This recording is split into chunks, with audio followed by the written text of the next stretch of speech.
Hello, this is the last of our sharing session. This is the fifth one we are doing, the third one we are doing this month. So today we're talking about branding for artists. So on stage we have four guys who are industry professionals and experts in their respective field. We have people from the creative industry, people from the music industry, we have people from the music services industry as well. So maybe you guys could just introduce yourself and what you guys do. Starting from Little, sorry. Hi, I'm Little. I'm the creative director of a creative agency called F Furious. I also shoot and design a lot for bands in Singapore. Hi, my name's Samir. I work for a record label named Loved Our Records and Hopeless Records, and I just started up my own company called Secret Signals, and we do artist development for this region, so yeah. Hi, my name is Chimeng, and I look after the music side of things for Singtel. Hi, my name's Keith. I own and run a booking agency called Slate Entertainment, and we tour international artists in the Asia-Pacific region. And Samir and I, we just started Secret Signals because we wanted to do more artist development stuff in this part of the world as well. So yeah, I mean, we're here to talk about like branding and all. Actually, this is a quite interesting thing. I had a beer meeting with Chimeng about last month. He actually mentioned this to me over a beer that was saying that, as independent artists, right, branding is really not that important. I mean, I know this is weird, right? We're here to talk about like branding, but this first question is like, fuck branding. So, okay, but anyway, so anyway, we're here. Just maybe what are your thoughts about this as well? I mean, like, do you think that is, anybody can just jump in? I know, I told you guys I'm going to throw a curveball. I didn't say it was right at the start. Maybe, let me put it in context. Let me just put it in context. Maybe it was the beer talking. But I just felt that today's topic is really kind of interesting and a lot for us to debate. Simply because we started looking at what is a brand, and Little, maybe you have a different view on it. But to me, I think a brand gives you that consistency. You know what you can expect from a brand, just like McDonald's. Regardless of whether in Singapore, Malaysia, or over in the US. You walk into a McDonald's, you know you're going to get a burger, and the burger is going to taste somewhat like what you know it to be. Is that really the best thing for an artist? We again look at defining artists very broadly, whether it's a commercial artist or a starving for my art kind of artist. Whether it sits into this brand and art should be sitting in the same sentence. Yeah. That's how it got started.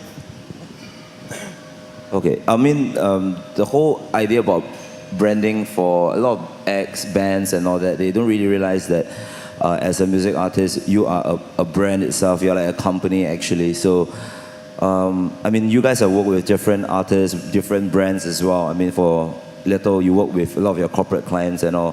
So, I mean, most music artists actually don't see it themselves as a company. I mean, all sorts that we should need proper branding guidelines and all that.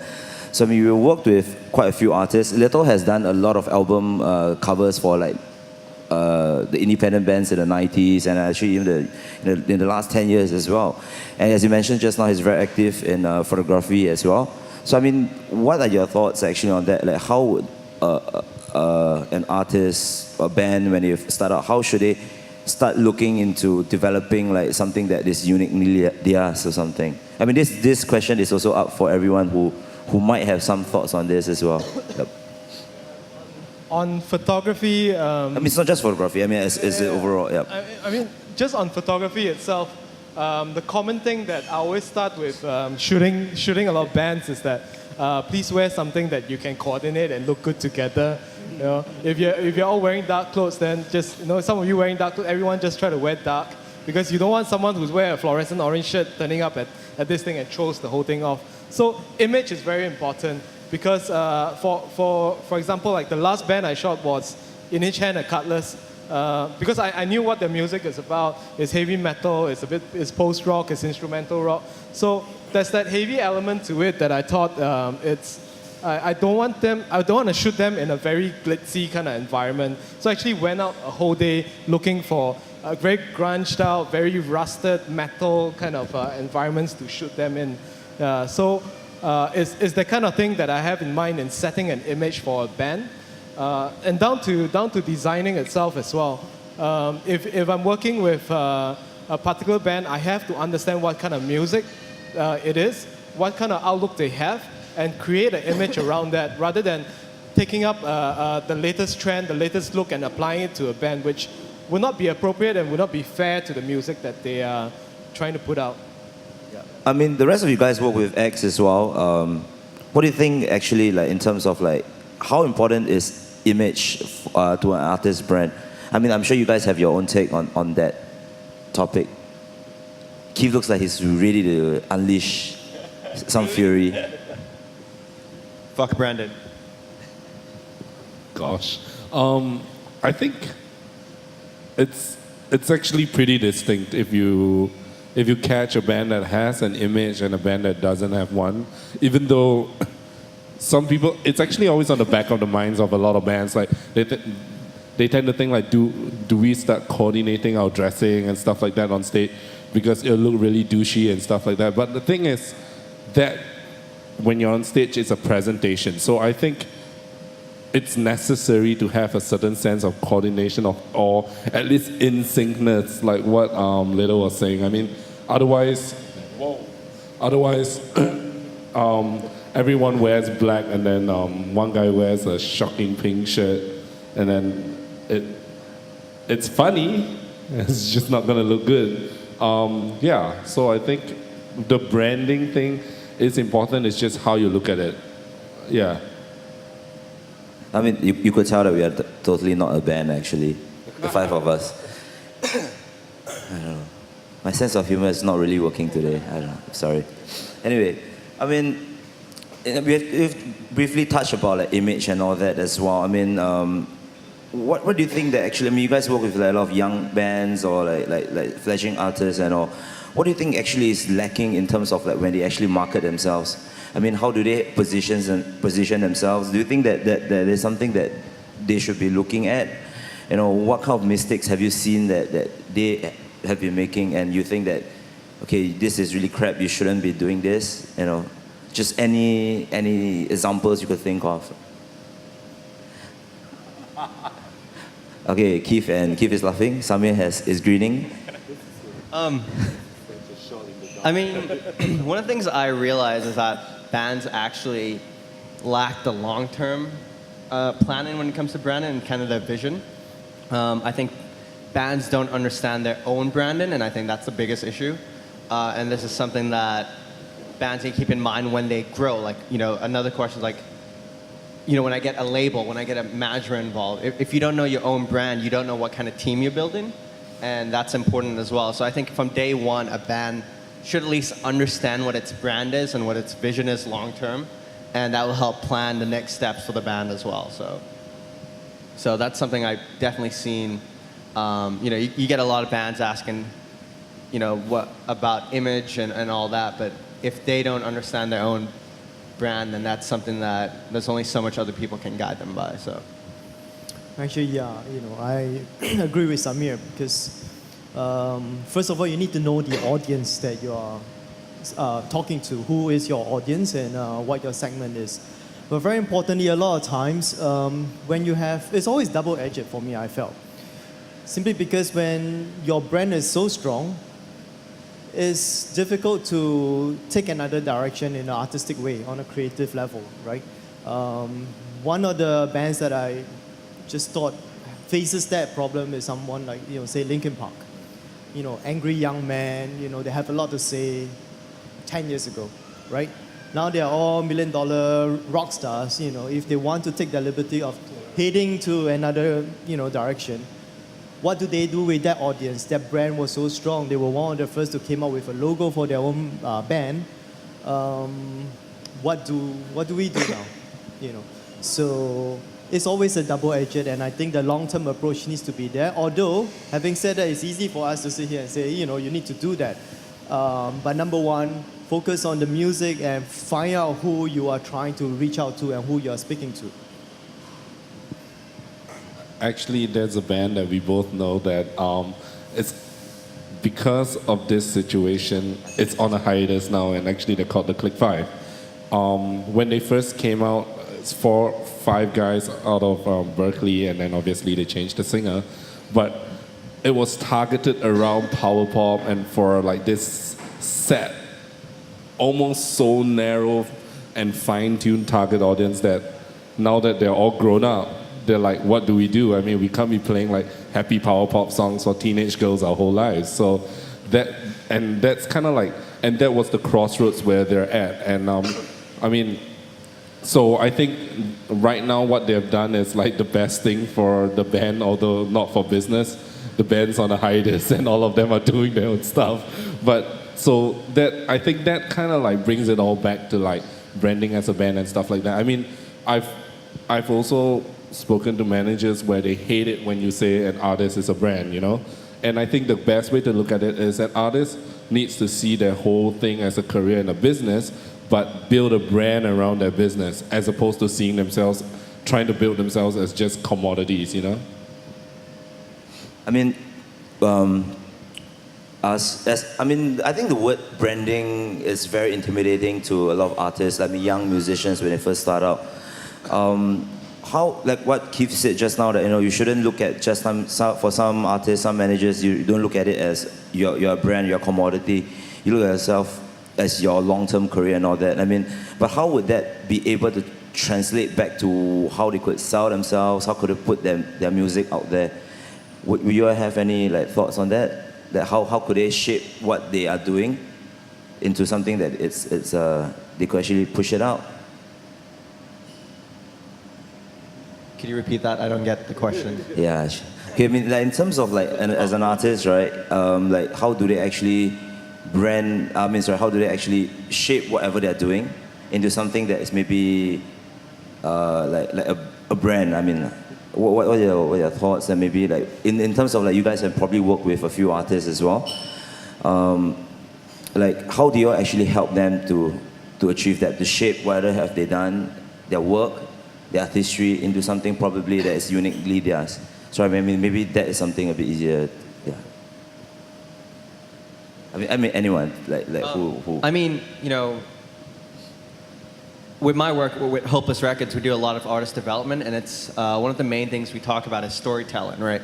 And every band has its own story, and so that's one of the things, and it goes back to bands understanding who they are and what they want, and that helps us as a label, and helps management and helps booking agents understand where that's going forward. So, for example, we had a band called Yellow Card who were just in town, and Yellow Card's new record is doing phenomenally out here, and they're kind of back to where they were 10 years ago. And when a band like that, a lot of times when we put out music like that, everyone's like, oh, that band was so 10 years ago. But now, when we came out, there's a story to it, The band was, they didn't do music for a while, they broke up, and now they're back, and now they're better than ever. And it's kind of rebuilding that story and reconnecting them out here. And I think when we talked about Yellow Card and how to position them out here, we wanted the fans to know that they're important and they're part of the band's journey. And that's something that bands need to understand as well. So I guess, in a way, I forgot what your question was. No, but how do you actually help to shape that? Because you mentioned a lot about talent development and all that. Yeah, so again, it's their story kind of connecting with fans. And the band's grown up and the fans have grown up as well. So that's kind of how we connected with that kind of band. So. Okay. No, Sometimes I think quite differently in terms of a band, because when you talk about branding of a band or thinking about what they could be 10 years later, it's really hard to put a finger to it, because musicians, like artists, they tend to evolve. So when I look at a band and I work on a music project, I tend to think quite short term rather than long term. I am more involved in projecting the image for the band for this particular album, or for this particular photo shoot, or for this particular video. But I think it's really important at that stage that the message is very clear, like how the visual image represents the music. But I think that like a lot of bands, they tend to grow and they tend to change. I mean, take for example like a band like Primal Scream. Every album is quite a different genre. So how do you brand a band like that? It's not particularly simple.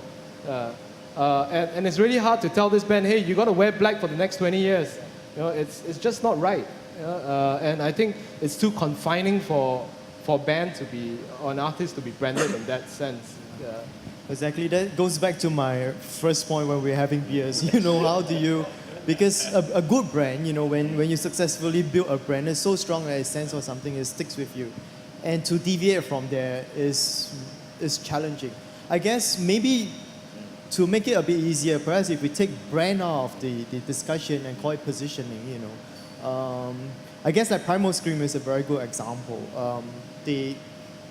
It's not pigeonholed into certain categories, you know, or genres, but what they stood for, you know, is a message that they, you know, the consistent thing that is tying it, whether they're pushing themselves in different directions, or whether they stand for challenging themselves all the time, you know. Maybe they always have a consistent message, perhaps. So coming back, a strong brand may not be good for a breaking artist, you know, because you then get kind of pigeonholed into a certain genre, and it's very hard for you to kind of evolve after that.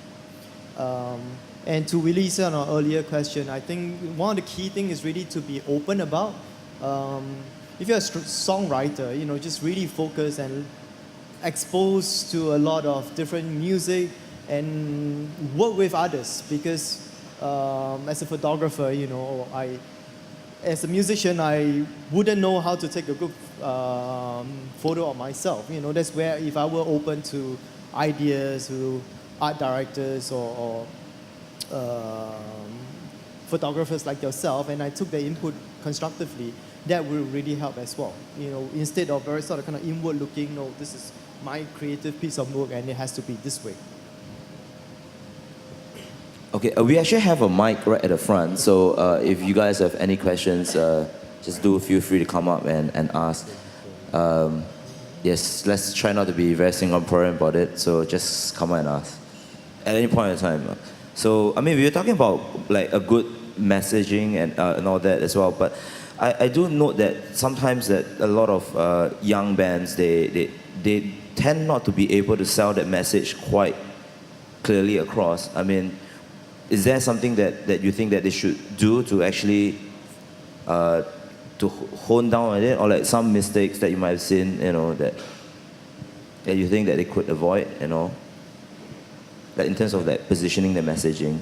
Hire a publicist.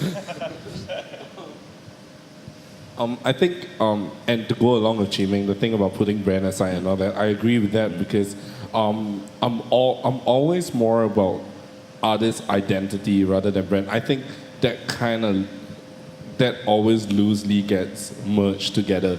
But I think it's artist identity, or it's like self-knowledge, and for yourself even as a human being, right? So you know what you like and what you don't like, what goes with your morals and what doesn't. And the same for an artist identity kind of thing, right? So as a heavy metal artist, you're not going to be endorsing Dutch Lady Milk anytime soon, or maybe you will, kind of thing. So it's just knowing your identity and knowing your vibe kind of thing. Okay. Sorry. So I mean, we talk a bit about that. Is there anyone who would like to ask something about marketing, branding your acts, to any of our panelists?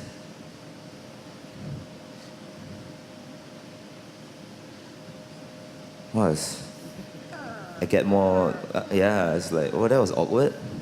Cheers, nothing? Oh, well. It's too early in the day. I don't know. It's okay. I Everyone slept, have a beer and then we can ask questions. I slept at 6 this morning, man.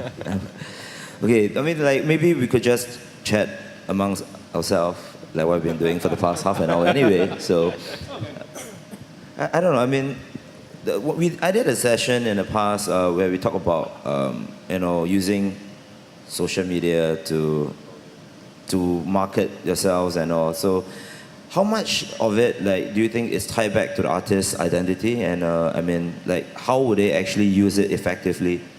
You work in the creative line, little. So, do you all propose suggestions? I mean, ideas to your clients about that, or like maybe for you guys that you work with clients and all that, how do you use social media as extension of the maybe, let's not use the word maybe branding, but like the artist's identity as well, How do you capitalize on social media as part of like the artist's identity or branding in terms of their marketing reach? And how would you think that it is to suggest something that it is, okay, maybe let's just start on that first, then we will go deeper, sorry.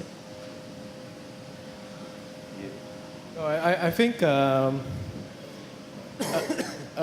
artist, like any company, you always need to be heard or be seen to stay relevant and to help people know that you are still around.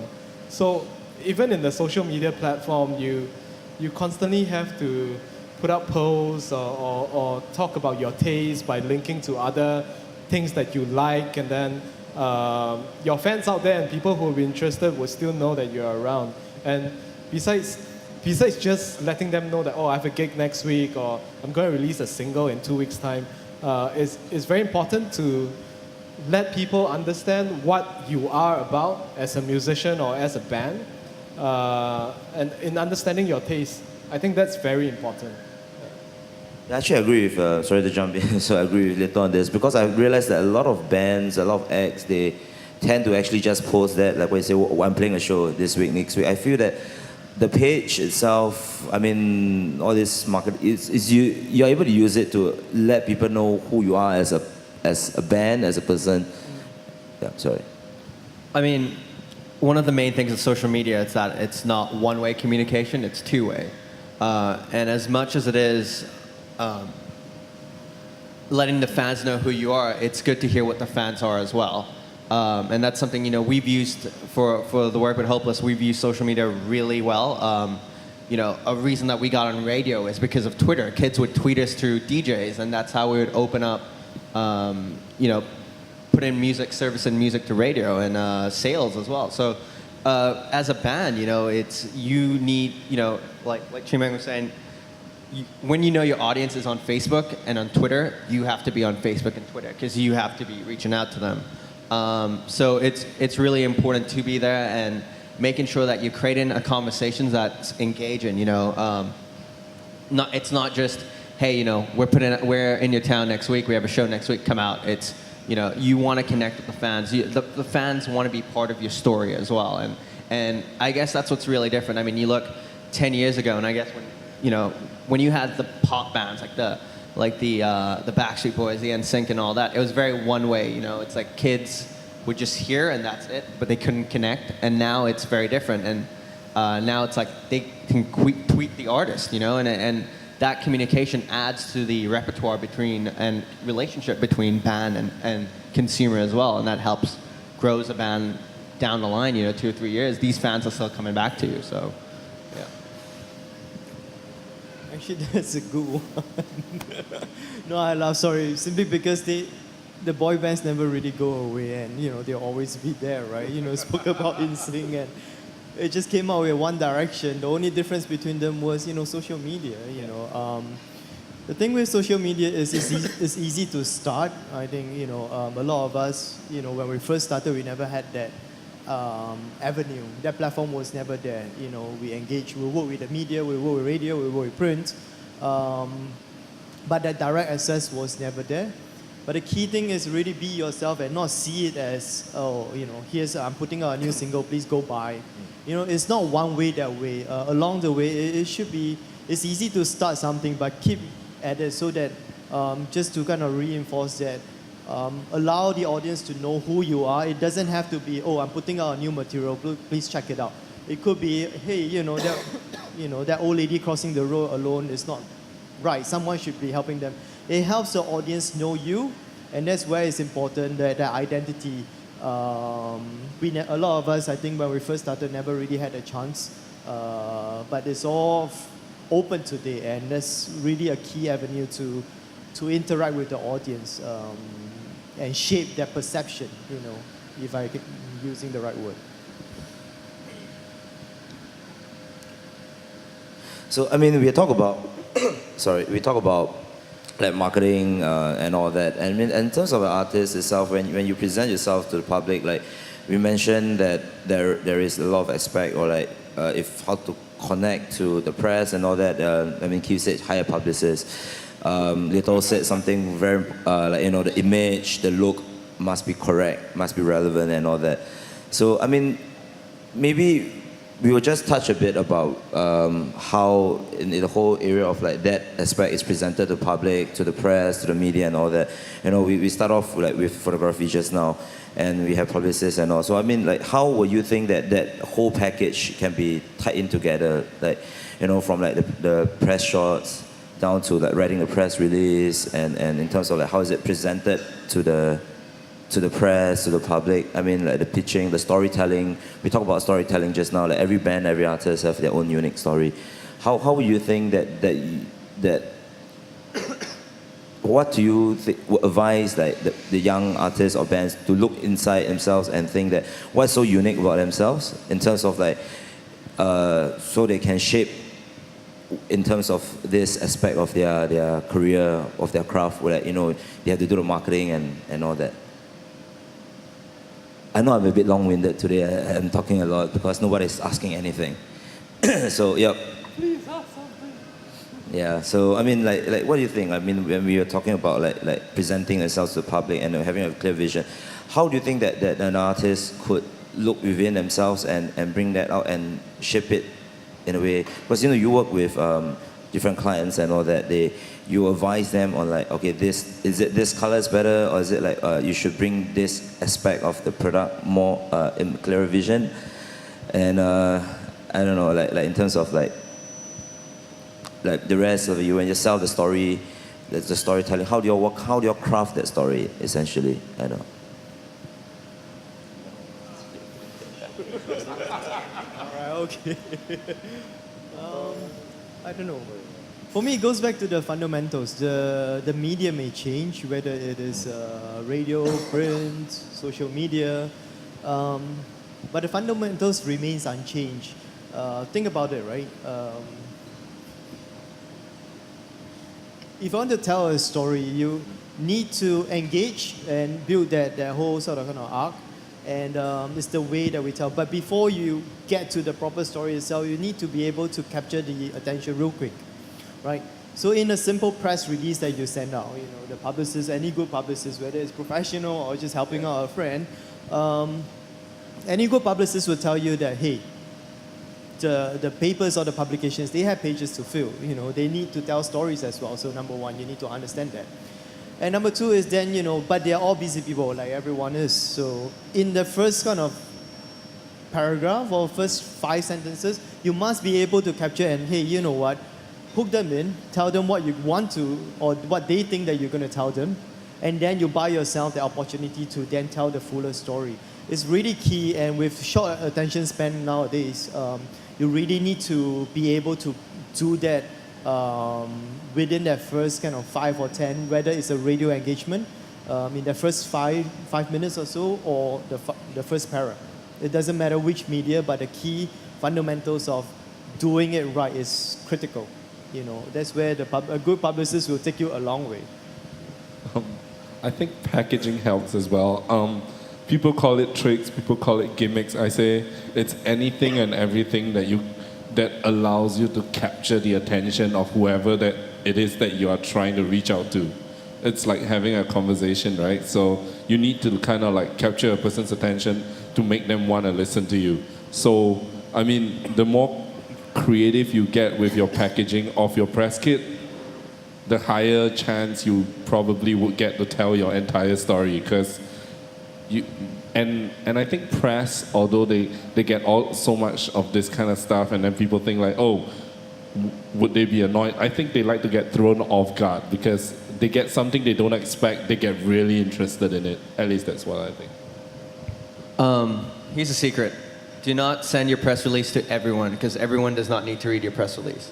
It's really important to know when it comes to press, knowing who you're sending out your releases to and if they're even interested. I mean, there's no point in, if you're a band that sells, you do a 50 people show every week, there's no point of you sending a press release to the Straight Times to talk to them just yet. You know, you're not ready for it. I think most of it was at Music Matters, right? And Troy Carter, Lady Gaga's manager, one of the most important things that he said was, make sure you take the right steps in developing your band. And I think that's something that everyone needs to understand. You know,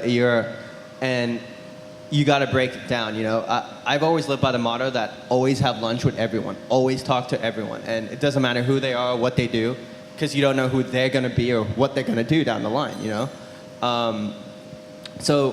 but when it comes to a band, you know, talk to people, but it doesn't mean you have to give them your music right away. You know, it might not be ready for it.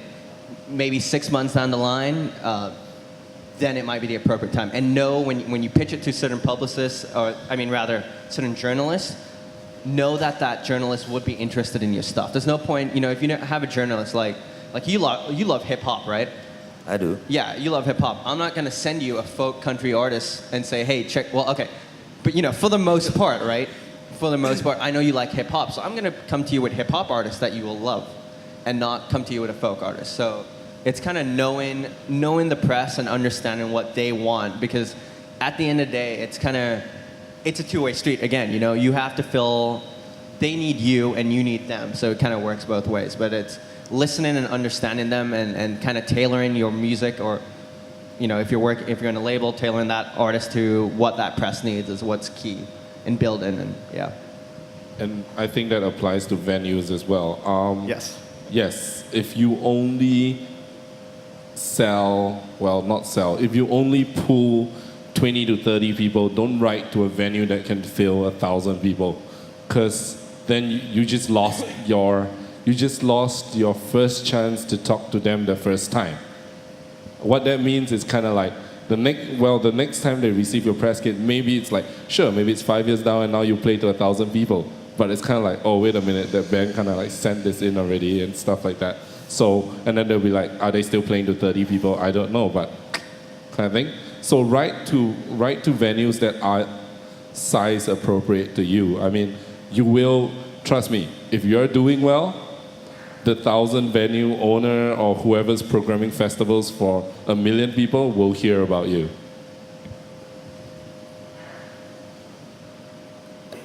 Anyone else? Sure. Sorry, the mic is right here. Thank you. Can you all give her a round of applause, please? Thank you. Someone bring a question. Yo. Okay.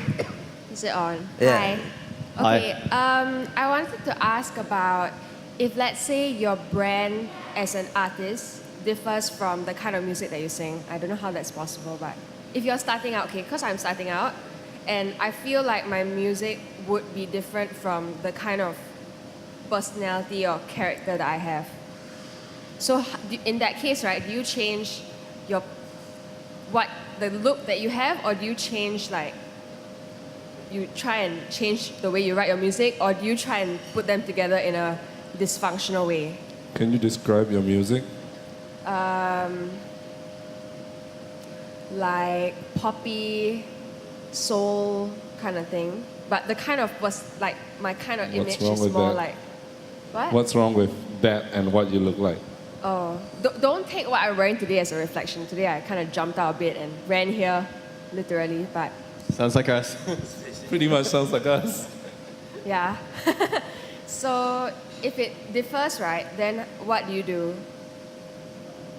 if an artist comes to you and they have this problem, What- then what do you tell them? What do you normally look like then? Yeah, because it's pretty pretty hard. I mean, interested right okay, now. Keith, don't be rude. No, She's no. a lady. She's like a lady after all. No, precisely. It suits, right? So Okay, Like- Okay, maybe you would like to share with us eyeliner like how and like yeah. goth looking. Is that what you? ew. Oh, then No. what's the problem? Like usually, what do I usually wear? Like bright stuff, a bit like I look a bit like Katy Perry, the kind of thing that Katy Perry. No, Katy Perry's style, you know. So are you saying your music is sad, but you're very You look happy as a happy? person? Yeah, a bit. Or like That's I'm a bit boom, but my music isn't so boom. It's more like It's just a happy person going through a breakup. It's the same. it sounds like Adele. People get sad. Yeah, sounds like It sounds alright. so. It's okay if you're. It I doesn't. suppose the thing I would ask is, what do you want? Right? Number one is are you doing this for self-expression? You know, like you have something to say, you know, want to express it through your art, or are you thinking of a commercial opportunity that you want to pursue? Right, I Chiming, think- your mic. Oh, sorry about that. I think a bit of both. Yeah, so I think that's the first question you need to ask yourself. Why am I doing this? You know, is it to express, and then that resonate with an audience, and then okay, there is a commercial opportunity because I speak and resonate with a lot of people. That's number one. Or I start off, I want to do this. I want to be a big pop star. You know, and then you start to reconcile that difference. But I think the first question you need to ask yourself, why am I doing this? You know, is it my passion? You know, I have something to it's say. definitely my passion. Okay, all right, But yeah. if you want to get hurt, then you of course you need to think about the commercial aspect. Otherwise, you're never going to get hurt by anybody. Sorry. No. Well, I mean, it's really odd that you say that because the number one band in the world right now is Mumford & Sons, and they're kind of, It looks like they haven't had a shower. yeah, they look like they haven't showered in a while, even though he's married to Carey Mulligan, but that's a totally different story. But I think, it's about staying true to who you are, and I think that's a story in itself. And if it's something you have to be comfortable with because you have to live with it. So, I don't know, I've never felt that it should be something out of the ordinary unless you're trying to go for the Lady Gaga, the shock effect and all that. But it should be something that you are, and it's fine. If you feel like you dress the way you are and you play the music you are, that's fine. I think, your music will speak louder than that right now, and I don't think it's really, it's back to what Shimang said. It's what do you want to do with it, Why do you do it?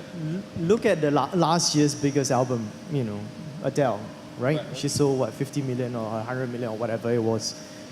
But she was being true to herself, She got her, she just, okay, fuck this. I'm going to sing what I sing, And it resonated with the masses out there. But she did not set out to, I want to sing a sad song and then I go sell, So she was being true to herself, right? She put her album, you put everything out there, and then, hey, wow, okay, actually there are a lot of people who are just like me, So coming back to whether it's Mumford & Sons or whether it's Adele, it's the music, It will a good piece of music at the end, it will always rise to the top. And then, it will be receptive, it will resonate with the masses, What? Actually, I'm just curious. What do you think a person that sings your kind of music should look like? It's a good question. You're awake now. Keith has entered the building. I don't really know. Like somebody more not flowery. Somebody more like prance along the fields kind of looking person. That sounds like hippie though. But you wear bright. You say you wear bright colors, so that's kind of like it, right? Unless I wear bright colors and I prance around. I don't know. Okay, That's your photo shoot idea right there. I don't know. I mean, it's kind of weird because like I work with different artists, and one of the artists I work with is one of Singapore's most well-known independent bands called B Quartet. The singer wears T-shirts with holes in him. The like a drummer, caveman. Yeah, he looks like a caveman. I love the guy to bits, but he looks like a caveman. He's basically his Heiko, his younger brother Hide. He plays bass for 53A, and he looks damn spliffy. So you have that kind of weird combination in a group itself. So, but I think maybe what okay, my mind just kicked in after 1 hour of being on stage. I'm sorry. I just woke up as well. Good morning. Yeah, then I think actually what we've been talking about is just now we talk about messaging. So, I mean, if you think what you wear and, I mean, what I'm trying to say is that I think you have to have a direct message itself, because for B Quartet itself, right, our message has always been that we want to be innovative in terms of what we do in our music. So that was the direct messaging. But for like an artist I work with, Sugar Shay, he's a rapper, he constantly has to upgrade his image because he has to appeal to his young fan base as well. So they are all like your Xiao Mei Mei from your like 13 to 18 years old. So there's aspect as well. But the core message of what he does is that he has to always constantly deliver good music. I mean, that is very easy to say, but in terms of what do you define as good music, for him is that to come up with very innovative hip-hop music as well. Because in hip-hop itself, it is very cutthroat. You can't have a dated sound. There's like New Jack Swing, sorry, is the one. New Jack Swing, sorry. There's like trap and all that, the different subgenres of hip-hop. So for a rapper, for hip-hop artists itself, right, constantly it's about evolving, keeping up with the times with hip-hop. So for him, he has that in mind, but yet he also knows that he has to be a bit popish, because if you want to make it in Singapore, at least regionally, right, you need to have that little pop element. So for us, we also go back down the road of like, yes, he's wearing predominantly black now every time we perform, but we are lightening the colors as we go next year. So we are talking to like different retail labels now, excuse me, to talk to them to see whether we can work with them in terms of the imaging, the clothes, how he will look next year. So yeah, I mean, it really depends. Like I said, I know it's a bit confusing now because I throw you two different scenarios. But okay, Lita has something to say, so sorry. Yeah, I think in whatever you do, you just have to appear convincing. Yeah. Because if you're singing a sad song and you're wearing bright poppy clothes, but you have the saddest eyes in the world, everyone's gonna buy you, right? Yeah. Actually, I think, and also don't mix up your stage persona and your everyday life or your real persona. I mean, Katy Perry builds this entire cotton candy thing on stage. I doubt she wears her conical dress out in public when she goes shopping, you know, kind of thing. I think she wears, well, what everyone wears, you know. I'm not sure if you know of this, sorry to interrupt, but there's this, it's a very good friend of mine. He's a singer-songwriter. His name is Nick Chim. So he's, everybody laughs. Because he's a good friend of mine. His songs are very sad, very emotional. He sings about heartbreaks. Because most of the stuff he writes about, like, it's about heartbreak, you know. But he's an idiot in person. Sorry, he's like one of the bros. So he's always very jovial. You know, we always crack a lot of jokes and all that. He's, you know. That's a great example of rebranding someone after, you know, for 10 years as Vertical Rush. Yeah. And now all of a sudden he's the Bon Iver of Singapore, you know, it's kind of interesting. But, you know, like, one thing that I notice about Singaporean artists is that they're not confident in who they are. And I don't know if this is kind of like a whole social issue where Singapore is still trying to find its identity as people. But I think that Singaporeans have such an interesting story, and they don't want to really reach out to that, and they want to kind of carbon copy American stories, and that just doesn't work. Like, you know, I would play Singaporean bands for like labels in the States, and they'll be like, fuck, this sounds like a band that I could hear in Chicago. Like, it doesn't resonate with me. And you look at all these bands that are coming out of Asia that are doing well overseas, like the ZRVs, the Yuna, you know, why is Yuna sticking out from everyone else? Why is ZRV sticking out? They're bringing the Asian culture out there, and that's really key, I think. And I think that's something that's really missing out here, is that artists don't really dig deep enough to reach into their roots and understand that. And then that's why, again, you know, it comes to the question, what do I want to be? Where do I want to go? And it's kind of you get hit with all the Americanized things where you kind of forget that where you're from as well. So if that makes sense. Yep. Yes, I think my question is answered. Okay, thank Now I have you. to pass it to whoever else wants to speak. Yes, anybody who would like to ask something, please. I think Dex come has up. a question. Isn't it nice to have questions? So you can answer. Hi, check. Mic check. I just want to ask, let's say we're doing the pop music thing. We have a rock band or a pop band, and we want to act on all the things you've just said. Do you happen to know anyone in Singapore who specializes in marketing a band, but not necessarily being their manager? So it's like, because I have friends overseas, from Australia to the States to South America to India to China, everywhere.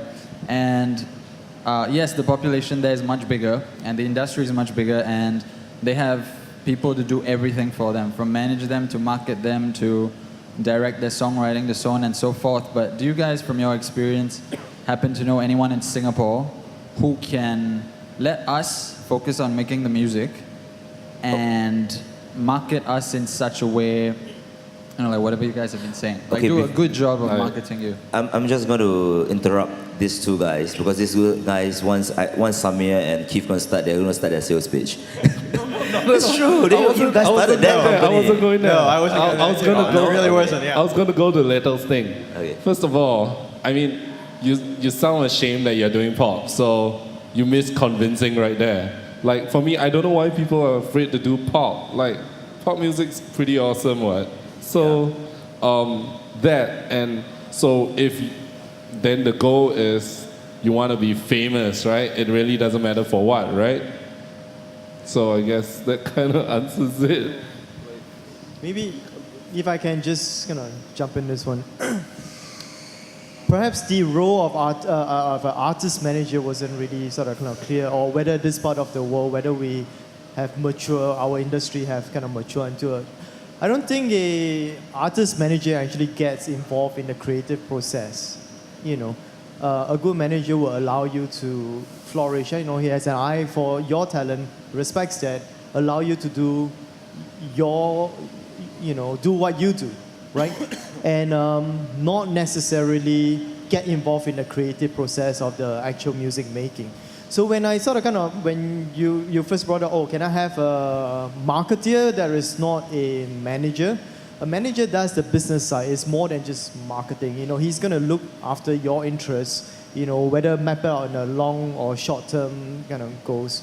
I think the role may be a bit sort of kind of confused over there. Yes, you can find marketeers, but again, whether it's a publicist that is on a project basis or a marketing agency, a street team or radio plugger, those you can find quite easily. But yeah, I would think so. Mm-hmm. But having said that, you know, the one that is going to hold it all together would be your manager, because he will have the sort of kind of overview on where things are, of course, working together with you, and not just marketing. But from the sounds of it, it sounds like they want to be like manufactured pop stars. So technically, manufactured pop stars also, in most cases, don't really get, well, until a certain point, they don't really get a lot of creative input. It's just doing what people want, right? So it's just getting a whole team of highly paid professionals around you to manufacture you into something that hopefully people will buy. Is that what you want? Like, I wasn't too sure. What exactly do you want?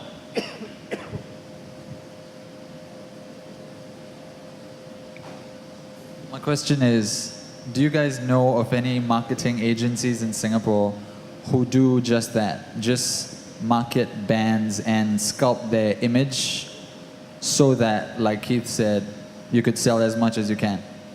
Provided we have the material, let's say we are a band, we have the material, we know it's ready, but like many successful musicians in Singapore have told us, from Inch to Six to Sugar to blah, blah, blah, that if you're going to spend all your time marketing yourself, there's very little time to actually focus on your craft.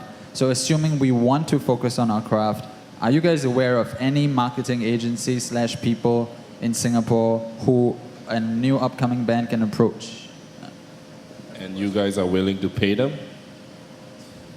Yes, we can empty our pockets, but then again, our pockets might not be very deep as a new upcoming band. I think think there certainly are, agencies, individuals who are actually doing that, but that we can always take it offline, and we can discuss who may be a suitable agency for you to approach. Perhaps we need to sort of understand a little further, but that definitely will be, whether it's an individual or an agency, there are a couple that you can actually explore. Yeah, there are a few. I mean, Ogilvy, O&M, they had an entertainment department last year, which they shut down. I met a guy yesterday, actually. So, Was he nice? What? Was he nice? It's all right.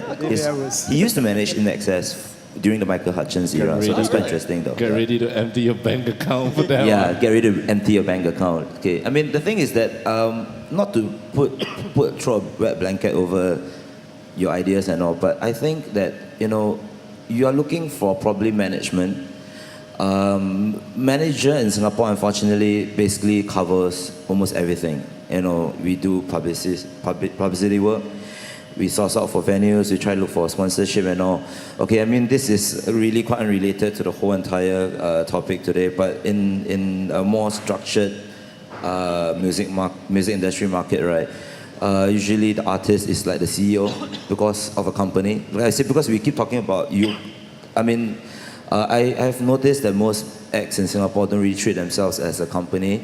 I mean, it's not really good to look at yourself as a money churning machine all the time, because this shit is technically supposed to be fun anyway. So, but the CEO usually is like the artist, or maybe co-CEO, artist and artist manager. Then you have your CFO, which is true, your business manager inside your whole artist management team, and you will have your legal help, your entertainment lawyer, and you will have one more. What is it? Shit. Well, your manager is probably going to be a stakeholder in your company. Your business manager probably won't be, your attorney won't be, your booking agent won't be. That's pretty much that's the family right there. And then, of course, you have your label people, which own pretty much everything you do except touring, although they're getting it, and merchandising, although they're getting into that these days. A lot of artists actually do set up their own companies, and they are their own companies, so they are their own brands as well. So they set up legal and financial structures to protect and enhance their careers, actually. So you won't be surprised you can see something like Richard Marx LLC, or like Lady Gaga LLC, or like private limited stuff. Like if you go and check through registry of businesses in the States or something like that. Even in I'm not sure is that the case in... Yeah, because you get tax breaks in the States as a company as opposed to a single entity, so that's why they do it. So I mean, that's all different. That's the really business aspect of the music stuff as well. So, sorry, I think there's one guy with a question here, sorry. The question is totally different direction from what he asked. Is that, I mean, being in Singapore, okay, a lot of times we got no choice. Like he said, we don't have really deep pockets. Okay, we might be doing it just as an interest, but we want people to listen to us. So, in terms of branding, how far can we go alone? Yeah, because no man is an island, no band is an island. But how far can we go alone before we need help? Like what are the things that we can do actually before we approach like someone to do photography or someone to market us? What can we do by ourselves? Everything. Yeah. It just depends on how savvy you are, right? Because the way any publicist will approach the media is to write to them, to give a call. You can do that on your own too. But maybe Straits Times know you, but Straits Times don't give a shit about what I know or about me, or about what I have to say. But you won't know until you start writing and calling them to see whether they would be interested to talk to you. Same thing as any of us. If we call them, hey, I know this band, they're very cool, want to come and check them out. They might not turn up. Polite persistence is always key. I think a lot of times there's also leverage involved. You see, let's say you call, you say, I'm Chiming from Singtel. Straight away, their ears open, Yeah. No, I understand what you mean. But here's the thing, right? I think there's no sort of kind of quick way. Chiming from Singtel didn't happen overnight. Chiming was an assistant, on my own, calling, reporters, cold call, crafting 20 press releases before I got one right, So there's no sort of kind of quick and dirty way. There's just no shortcut. So that's number one. Number two is if you sort of kind of recall what I was talking about earlier, be really open. There's no reason why you have to do it alone. I'm sure you have lots of friends around you and friends of friends who will be able to, bring some of their expertise, and build a network from there. That's how, you sort of grow your fan base, your network. And I know of a lot of even established bands just working with video director who were friends from day one, and vice versa. So just be really open, make more friends. Really, it never helps. Sorry. Agree. It always helps. Totally. It will, to just be open to ideas. Like I said, there's just no shortcut. You have to do it yourself. I think, we all started at the bottom one day. None of us woke up and all of a sudden worked at Singtel or, started booking for some of the biggest bands in the world. I mean, we were just like a normal artist in that sense, But it's always, as an artist, I think you should do everything. At the end of the day, it's your brand. No one, your music, your product. No one else is going to give a shit about it as much as you are.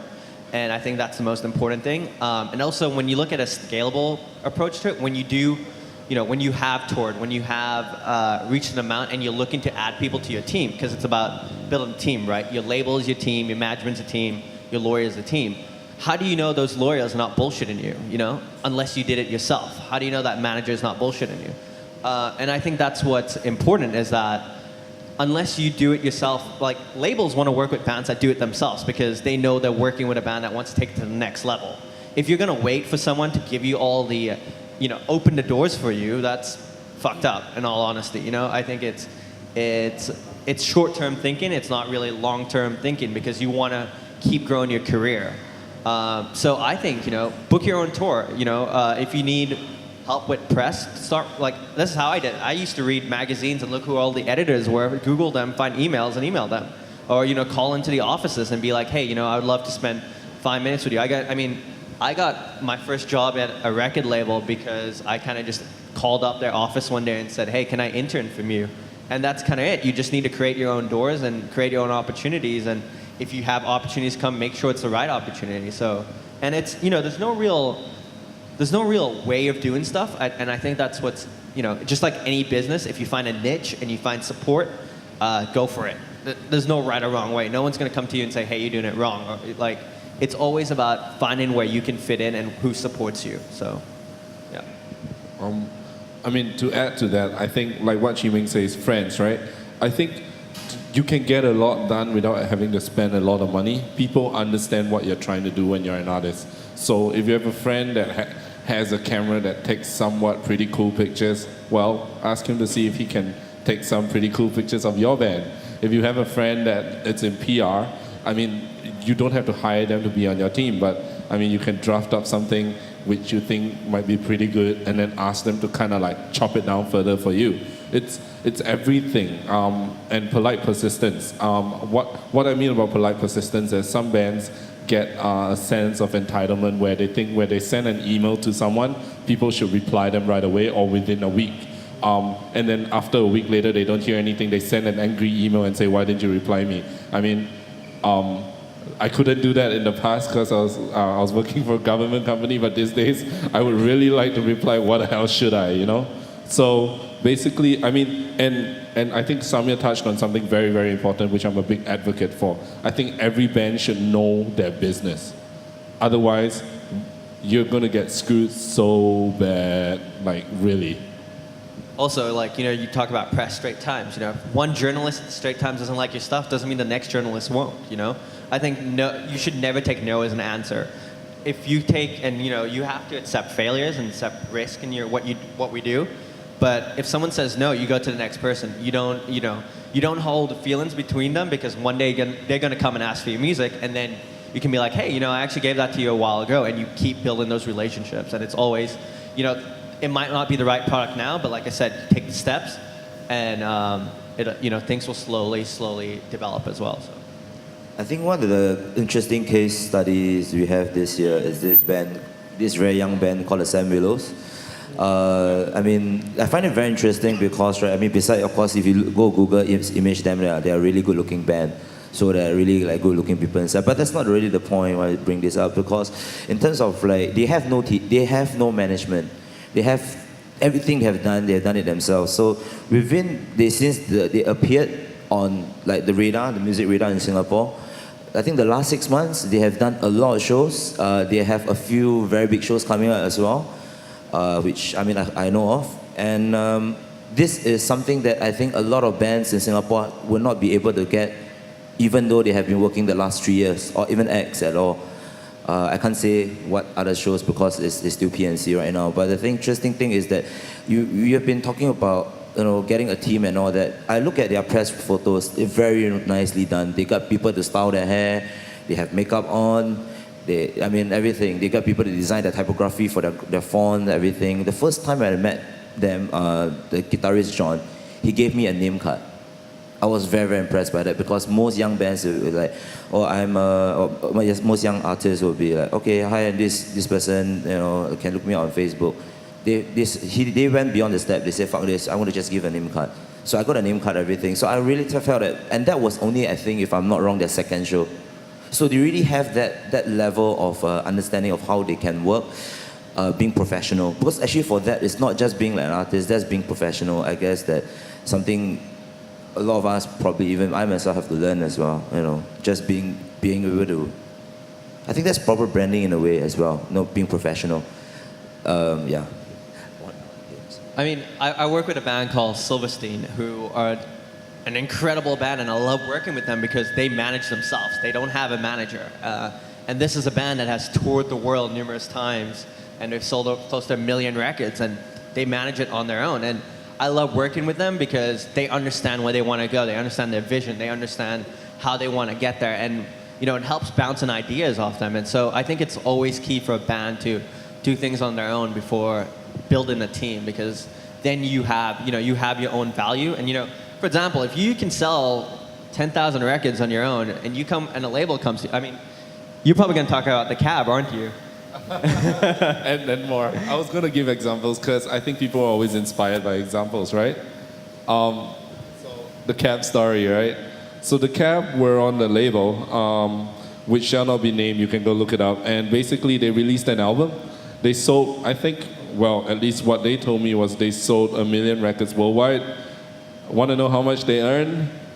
0. So what happened was they had a second album. They wrote it, submitted it to the label. Label said it wasn't good enough, so contract ended.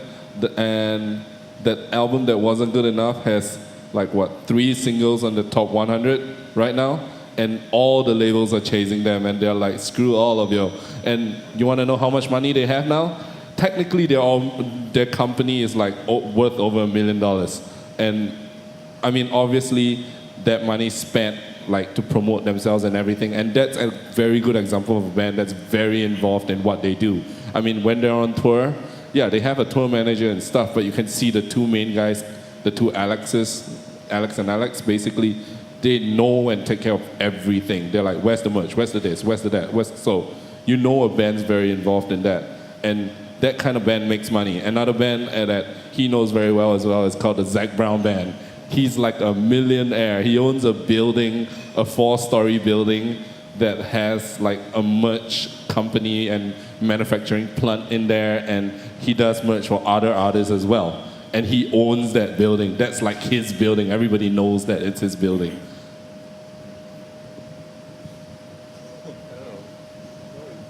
Yep. Sorry, any other questions that you guys want to ask? Don't be shy. Thank you. Yes. Hi, my name is Yukui. I was just wondering, because in the age of sort of like digital media and stuff like that, how do you think we should go about earning money in some way? I don't know. Well, if you actually came like 2 weeks ago, right, there was the artist management panel. I think some of the artist managers were sharing a bit about that. But yeah, sorry. Anybody want to say? No, I think like nowadays a lot of people just download music, right? But you got avenues like Bandcamp that you can put your music up and then get people to buy it. But what I found, I mean, to answer another question also, to add to another question was that I organized a gig a few months ago at Esplanade. It was Plus 65, and I've only just learned of this band called Pleasantry, right, which I grew to love a lot. But what was really charming about them was that, like a lot of bands, they put up tracks, and then at a gig they say, hey, I've got my tracks up there, go check it out and download. But they took the initiative of printing a poster with a download code on it. So at the gig they sold the poster, and people actually, hey, it's a nice poster, I'll buy it. It comes with a download code, and it's small little things like this, right, that you can do to get people interest, and also at the same time increase your sales. I was just wondering, do you think music eventually will be free of charge? Like, do you think people No, expect no, never. music to be free? No. I still pay to watch shows. I don't want to say about where I get my music from, but But okay, the thing is, right, I think, okay, sorry, Jimmy is here. okay, Oops, sorry. But no, the thing is, I mentioned this story as well 2 weeks ago. This group called Odd Future, created by this American rapper called Tyler, the Creator. I mean, I've said this story a few times because I think it's a very interesting business model. They are a mid-range, like hip-hop crew. So they probably they sell like tickets like maybe 1,000 to 1,500 seaters when they go on tour in the States. They go to the UK and all. And I mean, that's really pretty amazing because I mean, that's pretty good revenue in terms of just ticket sales, cut from the door, maybe also take like just the promoter's fee that they'll pass to them. But check this out, their merch, right? One silkscreen t-shirt, which they actually silkscreen like the day before the gig, they sell it at the merch store, which they just do it up like maybe 3 hours before the gig. Each t-shirt goes out for about 120 to 150 USD. And it's a limited like maybe 100 run. And they have like a few designs, everything is sold out. Every single thing. So probably they make about like what 8 grand to 10 grand per show, but they make 50 grand, 30 to 40 grand from their merch. So that is different kind of like business model you can look at. And of course, I mean, there's also like streaming now, right? I mean, streaming and all that stuff. I don't know. No. I mean, you're a bit more knowledgeable about that aspect. I'm passing the baton. Right. No, what I wanted to say is that yes, the digital media is there, and likewise, prior to this, you were competing with probably another 10 similar bands, right? But in this day and age, with digital media, you are competing with the rest of the world. So the number one thing that I will always go back to is that regardless of whether it's digital media or not, if the music is good, it will sell, right? The money will follow if the music is good. So that, again, I will go back to the point, focus on the music, make sure it resonates, make sure that it is the best amongst everything else, and then it will happen, because it will resonate with the masses. So that's really number one. What about streaming? No, but even on streaming, right? That's how a lot of artists earn money nowadays because Actually, the money is not that much, but there's still I mean, some you've got money. YouTube, Yeah, Spotify, because- RDO, Deezer. artists still earn their money from royalties. Yep. It's not from typical CD sales or nowadays, but you have services like Spotify, right? People pay a subscription model and you get really good quality downloads that streams, right? And that's how a lot of artists get their payback too. But your traditional models like CDs, you need to enhance it with like maybe a photo album, a book, or something very fancy in the packaging that people will still buy, right? Or people or kids are moving back to releasing on vinyls and even cassettes now, which people buy. Yeah, someone handed me a demo tape the other day. It was Daniel Johnson style, like handwritten, hand drawn, and it was the most incredible thing I ever got. And then I was like, wait a second, I don't have a cassette player, but it was like someone took all the time. Yeah. Cassette, but with a download code. Yes, exactly. QR code, golden. Think about music. If I have my way, music will and should never be free. However, don't misconstrue that as I should never ever put my music out for free download. It depends on where you are as an artist. I mean, Radiohead did that. That was a classic example when they left the labels, right? And turns out they made a lot of money. They were surprised too. But that's Radiohead. But that's Radiohead, precisely. But what I'm saying is, if you're a new artist, it doesn't hurt to put your music out there. like he says, the traditional music business model is gone. There's so many other ways to make music. Either YouTube's a great partner these days, as well as TV syncs, right? When people hear your stuff, I mean, people are discovering music from TV shows these days. They want to hear it even more. That's where you make money. But the thing is, you need to get your music out there first. So don't equate it as music should be free, but putting it as a free download is a marketing plan, is a marketing tool. I just need to say Gangnam Style. Stop. Actually, one of the I'm things sure is, everyone heard of it, right? YouTube will see Did you pay for what's it? Gangnam Style? I've never. Did you pay for it? No. But guess how much he made in the last month? You know. Yeah, YouTube ad revenue is definitely a great source. I think, I hate the idea that music is free. I hate that people feel entitled to free music. It's like, if you go work for a month, right, and you put all your hard work into this, and at the end of the month, your employer is like, you know what? Fuck it, man. You did your work. I don't really want to pay you for it. I got your work anyway. Like, that's pretty fucked up, right? Let's be honest, Yeah. But I think, when you have your free subscription models like your Spotify's, your Amped, and such like that, there is money, but it's not big money, and you have to think of, again, we're talking about branding for a reason. I know that at the end of the day, music is your business, and how do you run that business? And there's always new ways of making business out of it. So, I mean, and like what to just carry on what Samir said. I mean, like how you run your business, how you actually monetize your business, right? It's also part of your branding. I mean, like we mentioned just now, like Odd Future and all that stuff. There are a couple of, I'm not just also listening to a lot of hip hop. I'm also really? indie, yeah. No. So there's actually this interesting, I think Swedish indie pop group, JJ, is it? I can't remember. I mean, he's the indie kid. So they actually did something that was very interesting. They actually took an idea from hip hop guys, because hip hop, they have this thing called mixtapes. So they actually release a lot of like free material. They just not want to say steal beats, because it's actually part of their culture, or the hip hop culture. They sample beats, they just take other people's songs, they sing over it, they rap over it, and they release it for free. It's a branding exercise, it's an awareness exercise. They just use it to engage their fans. So this actually indie band did the same thing. They actually took like other people's songs, they actually chopped it up, resampled it, and they sang new lines. They created a new product out of it, and they give it out for free because it was something fun. And actually, I think it actually introduced them to the hip hop scene as well. Although the music couldn't be further apart, but like they understand they actually respected the craft, what they actually did for the project as well. So I thought it was something really interesting, though. I mean, yeah. I have a question. How many people here have recorded an EP or are recording an EP? Okay. How many of you guys have sat down and written out marketing plans for your EP? No one, for the most part. Why? Why haven't you set aside a budget for, buying Facebook ads to get your album for kids to buy your album on iTunes? Why haven't you set aside a budget to, I don't know, maybe go to a store and say, hey, can I put up my poster here? I'll give you money for it, Like, there are little things around that I think can add to your story again. And I think bands need to be smart about that, It's not, here's my EP, it's done. That's half the job completed, And I think that's where we all come in. It's the next step after that. But I think bands need to know that step as well and do that as well, With bands I work with, we don't work with any bands that have sold less than 10,000 on their own.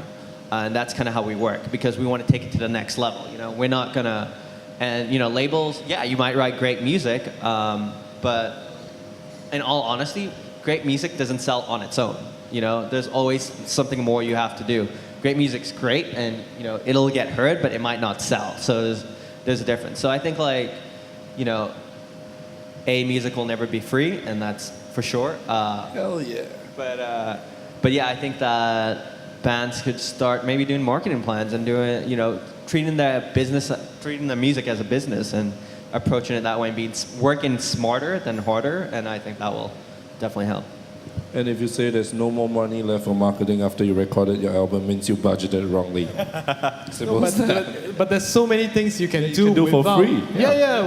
without money. Yeah. I think the problem is that a lot of artists forget about maximizing the impact they could make from the music that they've made. Absolutely. Right? Because you make the music and then you forgot to tell people that, hey, I've got an EP out, where can you find it? You forget that there are a lot of free channels that you can actually tap on, like Facebook or Twitter, to promote your music. Or maybe you remember to make a music video, but then you forgot to tell the music blogs that you have a music video. So, there are a lot of things that you do, but you don't think about how to maximize it. And that's how you should actually be focusing on to get more impact out of it. Yeah, I mean, I've worked with, it's not just a Singapore thing. I worked with international artists that would put out an album and be like, yo, I'm ready to record my next album. I'm like, yo, dude, you have like 1,000 copies of your record in my backyard right now. Like, what is going on, You have to take time and market it. Like, as long as it might take you a year to write your first record, but you need to spend 2 years marketing that record and selling it, because that's how you're going to make money. And then, something, you guys brought up free tracks, right? Why don't you give out a free track in exchange for an email? It's never really just a free track. You're getting something in return. You build your databases with email, and then you hit them back. Hey, the next time you're playing a show, you send out an email blast and say, hey, I'm playing here, come out to my show, something like that. And keep building that fan base, and that's kind of how you'll eventually start growing your bank fund, hopefully. Yeah, I think a lot of artists try to think of themselves as an artist, but not so much in terms of the business part of it. Even when there are a lot of opportunities, you could actually sell yourself or sell your EP or sell your music. You don't do it. I mean, for example, like a lot of bands, they get opportunities to play in gigs, right? But they play the gig and then everybody clap, love their music, but they forgot to tell people, I actually have a website. I actually have this site that you can download music, for a very low fee, but they forget to promote themselves. And I think bands need to think more of themselves and understand what objective they have as an artist. Is it to sell their music, or is it just to be cool? Anybody would like to ask any more things? We probably have time for about maybe 2 more questions, depending how long we talk. I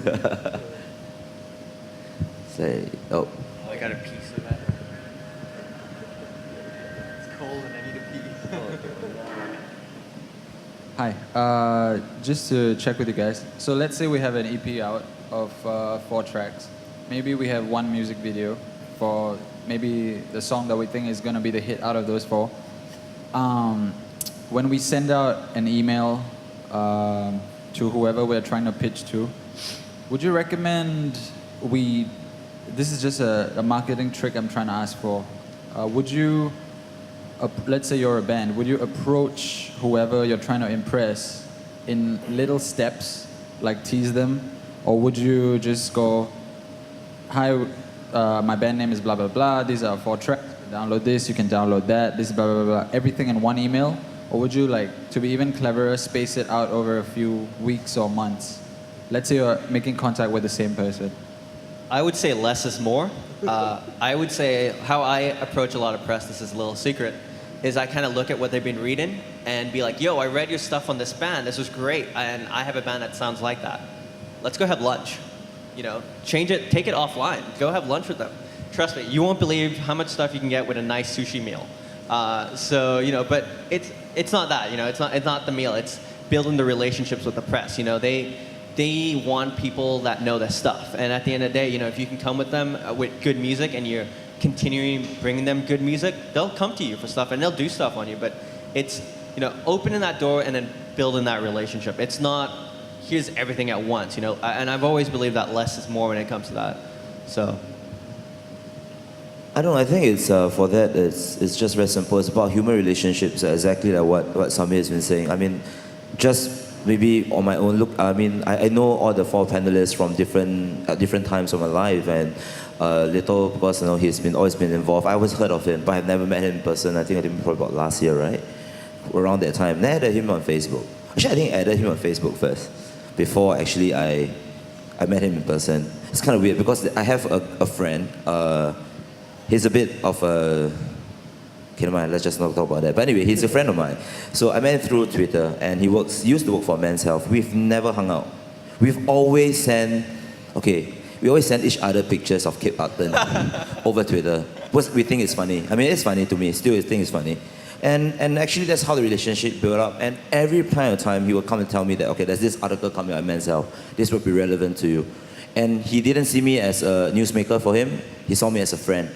And I think a lot of my relationships with a couple of the music journalists has been that. Because, I mean, this is something that you must come within you as an artist, if you are aspiring music professional, even person going to work or something. I think as long as you have genuine interest in the other person, like once in a while, Chris Lim from Business Times, I will ask him, drop me a message and ask him, how's your kid? He has a 1-year-old daughter, actually, if I'm not, daughter. So I will ask him, how's your kid and all that. This is not anything like, oh, by the way, Sugar's got a new album coming out. Not stuff like that. It's got to be genuine. And, it helps that sometimes that it's a lot of different things, like, for Samir, I know him, like, when I met him at Skate, when I was introduced to him as the Wake Me Up Minton. This shows how good my fucking memory is, man. Seriously, it's damn good. When it comes to this kind of nonsense. So actually, I met him years ago when I was still an intern at Wake Me Up. Chimeng was, I think, not really through M, I think, but I think after that, it was a meeting we had, and I bumped into him at a Kasabian concert with Keith. Yeah, so, I mean, this stuff like that, I'm sorry, I got very weird-ass memory. I can remember stuff like that, but I can remember financial terms. But, yeah. So, I mean, I guess it's also really depends on how you build a relationship. So, I asked them for a huge favor to come and help me out today because it's something that they genuinely believe in to help, like, the community at large. So when I guess when you approach certain, like, journalists, people that you want to work with, like photographers, marketing people, PR people, I don't know. I mean, it's good that if you might not have the money to hire them, it's actually even better if you can get these people for free because they genuinely believe in your vision and it might actually help you out and go the extra mile. Because seriously, if you would pay me to do some stuff, right, that I don't really believe in, right, if you pay me $100, right, I would work for you until my $100 ends. If I'm nice, I'll throw in like extra $5 in. I don't know, but I mean that's actually I don't know. I mean that's my thought about that. So yeah, I mean even when it comes to press like journalists aren't the only people. Like there's bloggers. Bloggers are huge influencers in the world right now, especially in Singapore. So I mean that's something where you could just tweet them and be like, yo, I saw you like this band. That's pretty awesome. Just like, and you keep building like Willie, like I know who you're your friend at Men's Health. Oh, where's at Men's Health? That's you build that relationship, and it's just simple messages, and it's human more than business, really. Yeah, it's more human than business because it's funny. I mean, it's funny to send people Kip Upton photos. I still do that all the time. Sorry, am I? Yeah, it's kind of creepy when it's like 2 a.m. and I check my phone and that's a Kip Upton picture. Yeah. Okay. So anyway, anybody want to answer that? To jump on that, I won't talk about journalists, but I think what everyone has to understand, and for your own good, along with knowing your business, is management is a two-way street. Again, like what Willie says, if you want to pay him to be your manager, sure, you can. I hope you've got a lot of money because you have to pay him, keep paying money to keep him working, right? But if you get someone that believes in you as much as you believe in their ability, then I think you've got the best business partnership there, and that's what it's all about, a business partnership. Any more questions? Anyone? Any more questions? Wow, it's really quiet. Okay, anyway, thank you so much for you guys coming down today. It's Little, Samir, Chimeng, and Keith. I think some of them need to go to the loo because it's really quite cool on stage. So, but we'll be hanging around, after the whole thing, so you can just talk to any one of us. Thank you.